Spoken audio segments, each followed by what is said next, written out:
I don't know how to think about it now.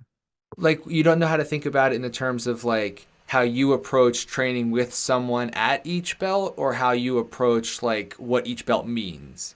What does each belt, yeah, what does each belt mean? I mean, is it just how long I've been doing this or how many techniques I've mastered or how I found one person told me at one of the gyms, you find your game, Yes. which was vague and obscure, but in a weird way, I understood it completely.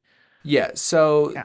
the this is not my analogy. Someone else came up with this and I don't know who it was, so I can't give them proper credit. But it's like at white belt, you've set out to learn a new language and you're learning some letters. At blue belt, you know what words are. You can read some words.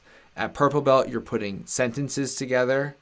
At brown belt, you can write paragraphs and chapters. And Mm. at black belt, you're putting out novels. So the way you can approach looking at the belts is the belts are a great indicator of time spent on the mat, ability, and there's what's hard about belts is that there are belts for people who you might be training with a purple belt who is a fantastic competitor, trashes everyone, beats everyone left and right, is just like unbeatable, so good. But what they know is more limited. They have their A game and maybe their B game, and they use that, and they're so good at those things, no one can beat them.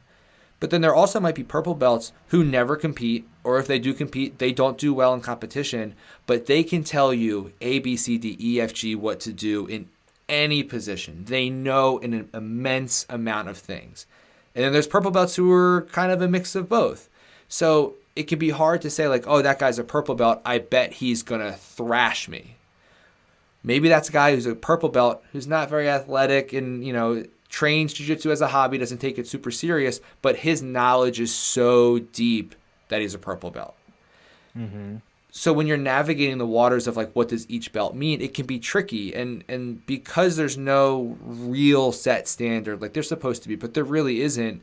There's plenty of people who I try to say this like not like arrogantly about like my school, but there's people that come in and they have they're a purple belt, and I watch them roll with our white belts, and our white belts are giving it to them because the school that they're at promotes very liberally. I've been a brown belt for 5 or 6 years. I've been a brown belt for a long time, longer than most people spend at brown belt because the school that I'm at takes the promotion from brown belt to black belt very seriously. Other schools might say, "Oh, Justin, you've been a brown belt for like 5 years. You've been training with me for a couple months. Here's your black belt." So it can be very muddy waters to sort of navigate. I think for a person who's just going in as a white belt and just getting started, you should look at the belts as like blue belt is going to be really good. Purple belt is going to be even better than that. Brown belt is going to be amazing. And if I get to roll with a black belt, my world's going to be shattered. So, like, Mm. you can look at it at those levels because for right now, for you, when you're training, you're going to get so much benefit from everyone you train with. The belt almost doesn't matter outside of you can kind of gauge how long they've been doing it and how good they are.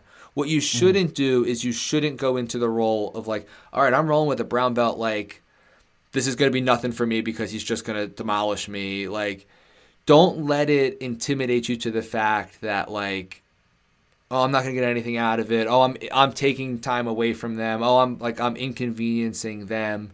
Like we talked about a little bit ago, they should want to roll with you and they should want you to get better and they should want to help you.